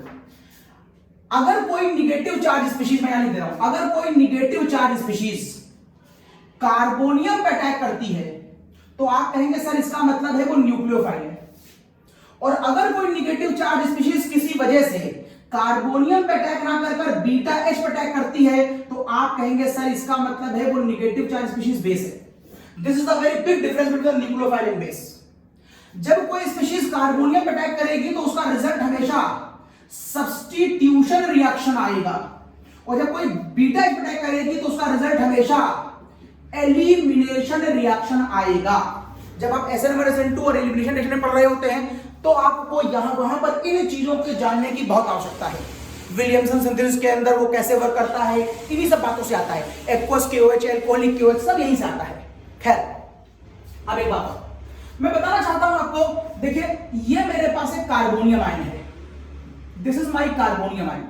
यहां पर एक कार्बोनियम आयन है, इसको मैं बना लेता हूं। ये देखिए मेरे पास एक प्लस, ये मेरे पास कार्बोनियम, ये देखिए कार्बोनियम। बताइए इस कार्बोनियम तक इन लोगों में से सबसे पहले कौन पहुंचेगा? मैंने पहले कह दिया बढ़िया न्यूक्लियोफाइल है। न्यूक्लियोफाइल वो होता है जो कार्बोनियम में पहुंचता है। जब आप कह रहे हो कि बढ़िया न्यूक्लियोफाइल है, इसका मतलब ये पहले पहुंचेगा। लॉजिक सर क्यों पहुंचेगा? लॉजिक देखिए, इसका रेडियस छोटा होगा, इसका रेडियस बड़ा होगा, और इसका गैप जगह नहीं मिल रही और बढ़ता होकर दिखा दो, इसका सबसे बड़ा होगा, इसका जगह में नहीं मिला, इसी डिफरेंस लेना रखना आप। अब आपको इन चारों को दौड़ा करके कार्बोनियम तक पहुंचाना है। जो पहले पहुंचेगा वही बढ़िया न्यूक्लियोफाइल होगा। क्योंकि बहुत मोटा है तो मान लो इसको यहां तक पहुंचने के लिए खाली 1 किलोमीटर चलना पड़ता है। कोई बाकी खुद बहुत बड़ा है, हल्का सा हिलता है, कवर डिस्टेंस हो जाता है। ये बहुत छोटा है, इसको यहां तक दौड़ने के लिए 3 किलोमीटर चलना पड़ता है। इसको यहां तक चलने के लिए 4 दौड़ना पड़ता है, इसको 3 किलोमीटर दौड़ना पड़ता होगा, इसको 2 किलोमीटर दौड़ना पड़ता होगा, और ये 1 किलोमीटर में यही पहुंच जाता है। जो छोटा है उसे दूरी तय करने के लिए बहुत चलना पड़ेगा। जो बड़ा है, जैसे हाथी भले कितना धीरे चले लेकिन 2 ही कदम में वो अपनी जगह तक पहुंच जाएगा। और चींटी दौड़ो, चींटी से बहुत दौड़ो तो वो दौड़ते दौड़ते दौड़ते दौड़ते दौड़ते दौड़ते दौड़ते पहुंच नहीं पाएगी। और हाथी ने क्या करा, 1 कदम 2 कदम पहुंच गया। तो जो कार्बोनियम तक पहले पहुंचा वो बढ़िया न्यूक्लियोफाइल। तो आप इस लॉजिक से कह सकते हैं कि ये बढ़िया न्यूक्लियोफाइल होता है। अब एक बात और सर, यहां पर भी एक अभी कंट्रोवर्सी है, सुनो वो कंट्रोवर्सी। केवल यहीं पर कहकर हम अपनी बात रोक नहीं पाएंगे। एक्चुअल में न्यूक्लियोफाइल की वर्किंग इस बात पर डिपेंड करती है कि वहां पर टाइप ऑफ सॉल्वेंट क्या है। Type of solvent, type of solvent, solvent या तो आपके पास पोलर प्रोटिक होगा या सॉल्वेंट आपके पास पोलर एप्रोटिक होगा। पोलर प्रोटिक में आने वाले लोग हैं आपके पास वाटर और एथिल अल्कोहल। अगर आपने इस तरीके के सॉल्वेंट ले रखे हैं वहां पर तो फिर न्यूक्लियोफाइल का ऑर्डर यही होगा जो आपने लिखा है। इसका मतलब है I minus, Br minus, Cl minus, F minus.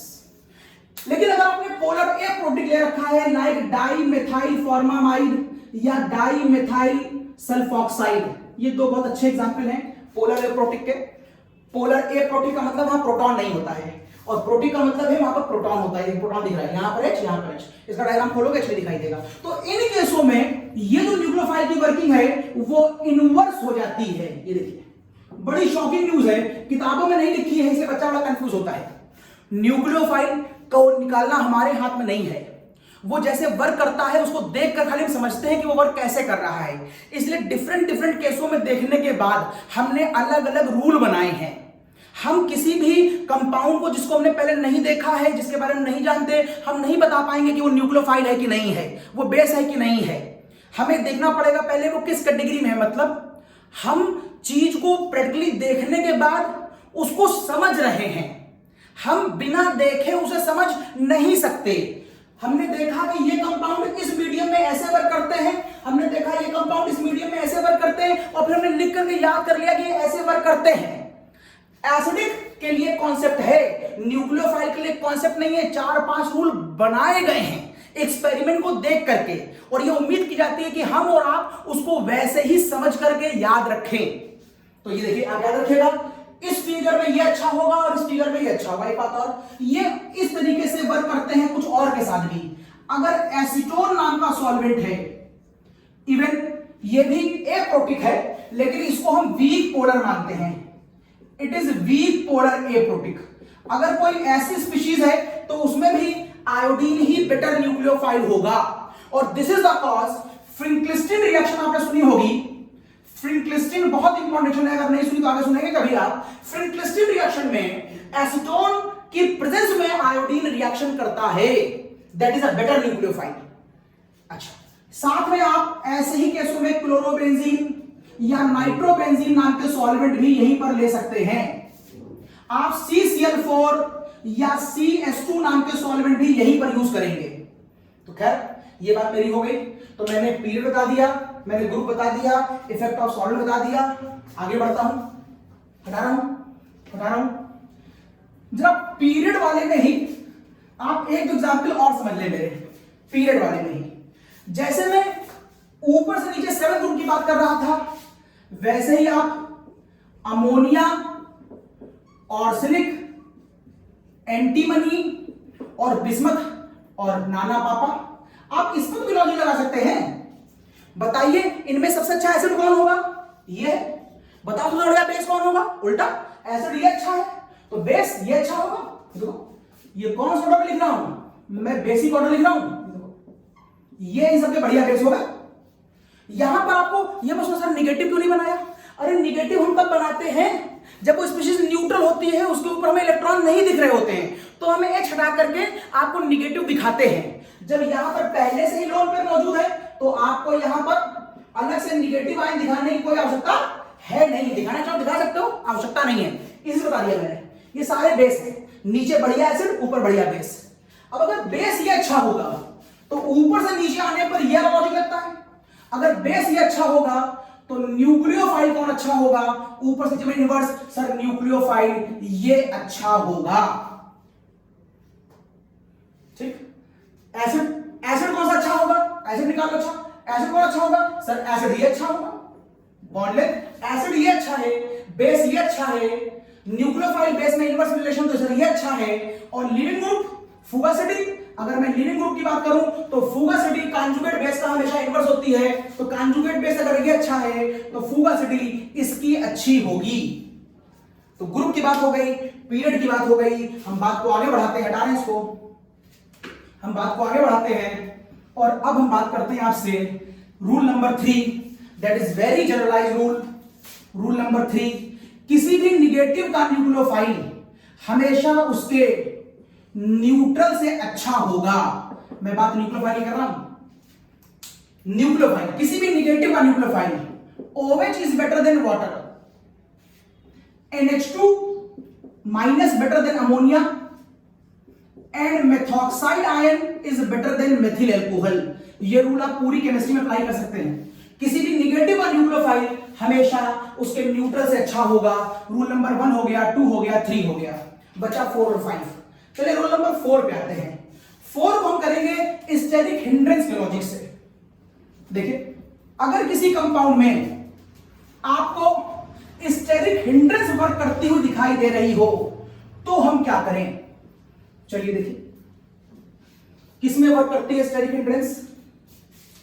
मैंने ले लिया एक मेथिल अल्कोहल, मैंने ले लिया एक एथिल अल्कोहल, मैंने ले लिया एक 2 डिग्री अल्कोहल, और मैंने ले लिया एक 3 डिग्री अल्कोहल। बताइए इन चारों में ज्यादा एसिडिक कौन है? हम सीधे न्यूक्लियोफाइल कभी नहीं निकाल पाएंगे, पहले एसिड निकालो। मैं बता चुका हूं आपको, इस कंपाउंड का एसिडिक नेचर हम निकालते हैं with the help of plus I. Plus I वैसे तो किसका डायरेक्ट होता है? बेसिक का। अगर प्लस आई बेसिक का डायरेक्ट होगा तो किसका इन्वर्स हो जाएगा? एसिडिक का। यहां प्लस आई छोटा, यहां प्लस आई बड़ा, यहां प्लस आई 2 बार, यहां प्लस आई 3 बार। Sir this is the order of what? This is the order of plus I maximum. अगर ये प्लस आई का ऑर्डर है sir, this is the order of its basic behaviour. अगर बेसिक का भी यही ऑर्डर है, it is directly to basic. अगर बेसिक ऑर्डर भी यही है तो बताओ इनमें से एसिडिक का ऑर्डर क्या होगा? सर एसिडिक ऑर्डर निकला है। ये यहां पर प्लस आई बहुत कम है इसलिए इसका बेसिक बहुत कम होगा, इसलिए इसका एसिडिक ये होगा। प्लस आई छोटा तो बेसिक सबसे कम, बेसिक कम तो एसिडिक ज्यादा। एसिडिक ज्यादा का मतलब है ये अपना जल्दी छोड़ेगा। अगर ये अपना जल्दी छोड़ेगा तो यहां पर ये बनाएगा, ये अपना H थोड़ा देर में छोड़ेगा लेकिन ये बनाएगा, ये अपना H थोड़ा और देर में छोड़ेगा लेकिन वो ये बनाएगा, और ये अपना H सबसे आखिरी में छोड़ेगा और छोड़ने के बाद ये बनाएगा। ये conjugate acid conjugate base, conjugate acid conjugate base. Acid अच्छा है तो कांजुगेट बेस उसका खराब होगा, तो मैं यहां पर फिर लिख रहा हूं कांजुगेट बेस। अगर एसिड अच्छा है तो उसका कांजुगेट बेस खराब होगा।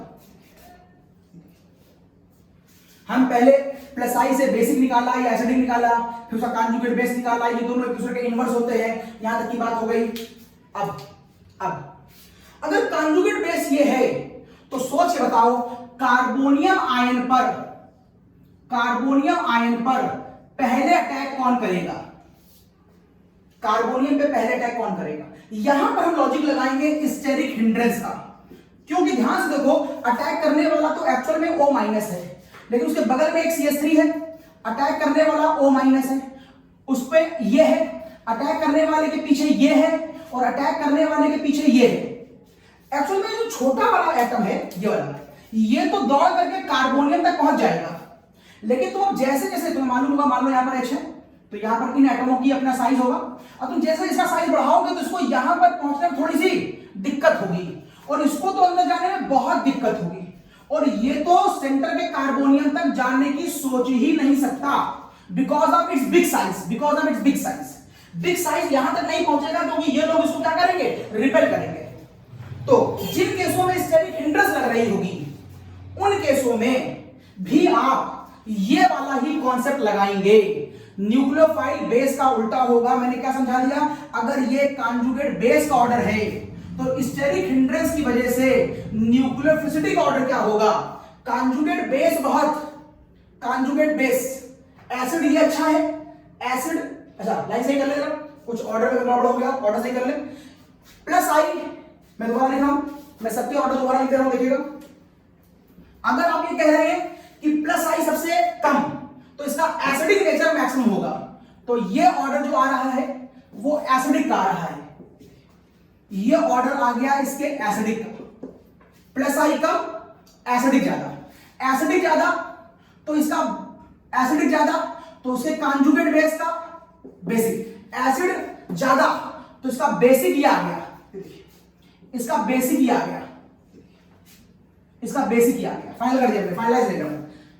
प्लस आई कम एसिडिक, प्लस आई कम तो बेसिक कम, बेसिक कम तो एसिडिक ज्यादा, एसिड का उल्टा कांजुगेट बेस, एसिडिक ज्यादा तो बेसिक कम, बेसिक कम तो न्यूक्लियोफिलिसिटी बेस का इनवर्स होगी अगर कॉन्सेप्ट स्टेरिक हिंड्रेंस का लग रहा है। तो चूंकि बढ़िया एसिड ये अच्छा है, ये बेस खराब है, ये बेस खराब है, तो न्यूक्लियोफाइल ये अच्छा हो जाएगा, तो न्यूक्लियोफाइल ये अच्छा हो जाएगा। The best nucleophile is this and the worst nucleophile is this. छोटा कार्बोनियम तक जाएगा और बड़ा कार्बोनियम तक नहीं जाएगा। तो साहब ये भी एक कॉन्सेप्ट हो गया। यहीं पर एक काम हम आपको बढ़ा के दिखाते हैं। अगर यहां पर इस 2 डिग्री के अलावा हमने एक 2 डिग्री इस तरीके का ले रखा होता तो, अब देखिए ये भी 2 डिग्री है और ये भी 2 डिग्री है। अब बताओ इन दोनों में बढ़िया न्यूक्लियोफाइल कौन होगा? तो देखो न्यूक्लियोफाइल को पहुंचना कहां तक है? कार्बोनियम तक। इसके निगेटिव चार्ज पर, इसके निगेटिव चार्ज पर ये खुली बाहें हैं, मैं अंदर जा रहा हूं, मेरी बाहें खुली हैं, लेकिन इसके निगेटिव चार्ज पर इसकी बंद बाहें हैं, मैं यूं जा रहा हूं। इस वाले केस में मेरे ऊपर निगेटिव है, मैं यूं जा रहा हूं। इस वाले केस में मेरे ऊपर निगेटिव और मैं यूं जा रहा हूं। तो बताओ किसकी स्टैटिक हिंड्रेंस ज्यादा है? दो हाथ है मेरे, मैं 2 डिग्री हूं, एक बार 2 डिग्री ऐसा है, एक बार 2 डिग्री ऐसा है, ये ज्यादा प्रॉब्लम करेगा। इसका मतलब है अगर खुली बाहें वाला है तो वो कार्बोनियम तक जल्दी नहीं पहुंचेगा, और बंद बाहों वाला है तो वो कार्बोनियम तक जल्दी पहुंचेगा। तो इन दोनों में कौन बढ़िया न्यूक्लियोफाइल होगा? ये बढ़िया न्यूक्लियोफाइल होगा, जबकि इसमें ज्यादा दिक्कत आएगी। इसके कंपैरिजन में ये बढ़िया न्यूक्लियोफाइल नहीं माना जाएगा। ये क्वेश्चन भी एक बार कंपटीशन पूछा गया है तो मैंने बता दिया। अच्छा, अब आखिरी आता हूं फाइनल तब आता हूं जब अब रूल नंबर 5 लगाऊंगा मैं, और रूल नंबर 5 अब तब लगाएंगे जब आप कहेंगे कि सर कंपाउंड भले अलग अलग फैमिली के हों, लेकिन अटैक करने वाले लोग means attacking species same quality की हो। मतलब अटैक करने वाले लोग अलग अलग सेम हो, लेकिन कंपाउंड अलग अलग हो। देखो मैं इकट्ठे लिख रहा हूं। एक कंपाउंड देखो CF3SO, ये देखो, ये एक सल्फोनिक एसिड है, लेकिन -I वो भी 3 के साथ। दूसरा मैंने लिया एक सल्फोनिक एसिड, ये देखो, ये भी एक सल्फोनिक एसिड है, -I और Br का -I सपोर्ट, Br हटा लिया। ये भी एक सल्फोनिक एसिड है,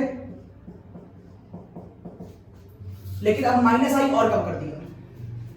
अब मैंने एक एलिफेटिक सल्फोनिक ले लिया, मैं एरोमेटिक से होता हुआ एलिफेटिक पर आ गया, और इसके बाद मैंने सल्फोनिक खत्म कर दिया और मैं चला गया कार्बोक्सिलिक के पास फिर से, और ये देखिए मेरा कार्बोक्सिलिक आ गया। लेकिन कौन सा कार्बोक्सिलिक?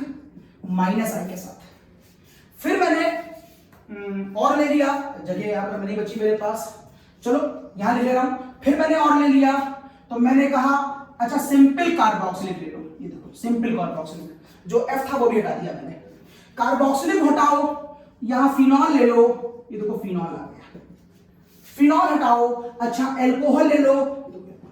अब अगर मुझे इन सारे कंपाउंडों का न्यूक्लियोसिटी ऑर्डर निकालना हो तो ये रूल नंबर 5 कहलाएगा। इस रूल नंबर 5 में अटैक करने वाले सारे लोग सेम हैं। कौन? O minus. अटैक करने वाले लोग सेम है, O माइनस। अगर इनमें कंपैरिजन हो रहा हो तो देखो अटैक करने वाले लोग सेम है, लेकिन फंक्शनल ग्रुप अलग अलग है। कभी कार्बोक्सिलिक है, कभी सल्फोनिक है, अगर कभी अल्कोहल है। अगर ऐसा हो रहा हो तो आप लगाएंगे रूल नंबर 5, जहां कहा जाता है कि न्यूक्लियोफिलिसिटी बेस का डायरेक्ट होता है। आपको याद रखने पड़ेंगे वो 5 रूल, कहां ये डायरेक्ट है और कहां ये इनवर्स है। अगर आप पीरियड में जाते हैं तो ये दोनों एक दूसरे के डायरेक्ट हैं। अगर आप ऊपर से नीचे आते हैं तो ये दोनों एक दूसरे के इनवर्स हैं। अगर आप स्टैटिक हिंड्रेंस लगाते हैं तो ये दोनों एक दूसरे के इनवर्स हैं। अगर आप इस तरह का कंपाउंड लेते हैं तो ये दोनों एक दूसरे के डायरेक्ट हैं। बस काम खत्म हो गया। आपको निकालना ये है, कभी मत निकालो, आप ये निकालो। ये निकाल नहीं पाओगे, ये निकालने के बाद में क्या निकालना पड़ेगा? एसिडिक निकालना पड़ेगा। चलो एसिडिक निकालो एसिडिक। पहले ही बता चुका हूं कि सल्फ्यूरिक एसिड हमेशा कार्बोक्सिलिक से अच्छा होता है। देखो सल्फ्यूरिक, देखो ये आया कार्बोक्सिलिक। इसका मतलब है एक बात तो कंफर्म है कि ये पांचों इससे तो बेहतर ही होंगे, ठीक, क्योंकि शुरू के 5-4 जो है वो सल्फ्यूरिक है। लेकिन सल्फ्यूरिक में कंपैरिजन करो तो साहब यहां -I 3 बार, सबसे बढ़िया एसिड। यहां पर ये भी -I सीरीज है, ये भी -I सीरीज है 2 बार। यहां केवल 1 बार -I, और देखो यहां पर क्या लगा दिया मैंने? CH3+I। मैं समझ गया ये कंपाउंड का एसिडिक ऑर्डर आ गया, इन चारों का हो गया।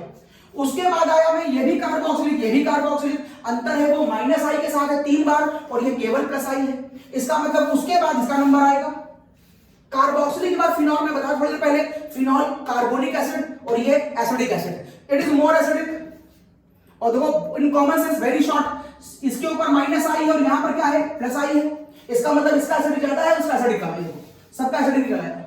जब सबका एसिडिक निकल आया तो सबसे H हटा दो, तो क्या बन गए ये सब? ये सबके बेस बन गए, सबके कॉन्जुगेट बेस। तो सबके कॉन्जुगेट बेस ये आ गए, it is your conjugate base. तो एसिडिक नेचर अगर आप पहले निकाल चुके थे, तो अब इसका नेचर, इसका नेचर उसका उल्टा है, एसिड उल्टा बेस। एसिड बढ़ रहा था, तो अब निकालने क्या लगा मैं? बेसिक। तो बेसिक ये हो गया, अब बेसिक निकालने लगा। इससे पहले मैं एसिडिक दिखा रहा था, ये देखो अभी बेसिक हो गया, अभी बेसिक हो गया। अगर बेसिक ये हो गया तो न्यूक्लियोसिटी, अभी बताया मैंने, इस केस में न्यूक्लियोसिटी बेस डायरेक्ट होता है। तो ये जो बेसिसिटी है, यही ऑर्डर किसका हो गया? यही ऑर्डर न्यूक्लियोफिलिसिटी का भी हो गया। This is same order for the nucleophilicity. सबसे अच्छा एसिड है, एसिड अच्छा है तो बेस खराब होगा, और बेस खराब होगा तो न्यूक्लियोफाइल भी खराब होगा, क्योंकि ये सेम ऑर्डर का होता है। मेरे ख्याल से मेरी बात पूरी हो गई। अब आपको मैं दिखाता हूं पिछले कई सालों में बोर्ड में आए हुए और कंपटीशन में आए हुए क्वेश्चन, एक साथ देखिए और फिर आप चेक करिए कि सारे क्वेश्चन आप लगा सकते हैं कि नहीं। तो मैं आपको ये, चूंकि बहुत सारे हैं, तो मैं इकट्ठे आपको बुक से सीधे दिखाता हूं, देखिएगा। देखिए ये सारे क्वेश्चन, यस यस,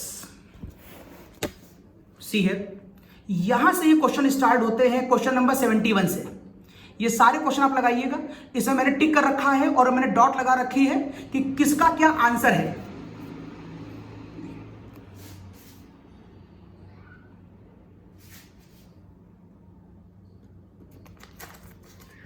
सारे क्वेश्चन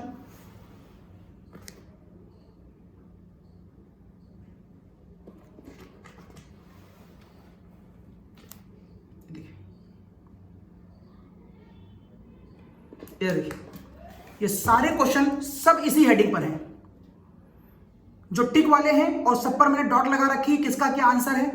अगर किसी का आंसर आपको अजीब लगे तो YouTube में मेरे चैट बॉक्स में डालिएगा, मैं दोबारा उसे एक्सप्लेन कर दूंगा कि वो कैसे आया है।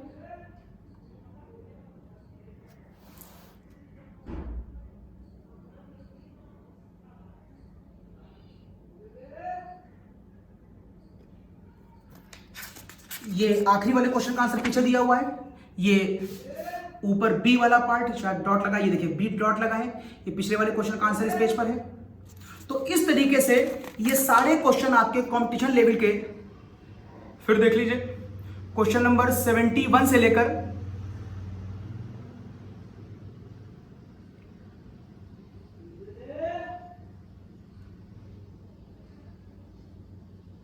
साफ दिख रहा होगा आपको।